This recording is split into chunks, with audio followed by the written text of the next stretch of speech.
Okay, well, looks like we got it cleaned up. It's all nice and smooth. It's clean all the way around.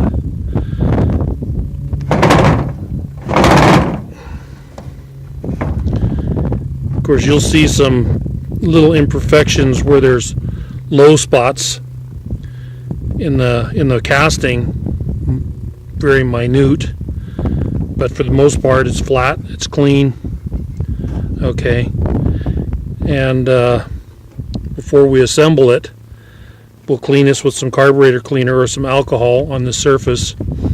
We'll Permatex it, put the gasket on, put a layer on top of the gasket of Permatex, and of course we'll have the underside where this mates to of the tractor as clean as this here, and cleaned with alcohol and so forth, and put it back together. But right now I'm going to disassemble this and put the kit in that I bought, rebuild kit.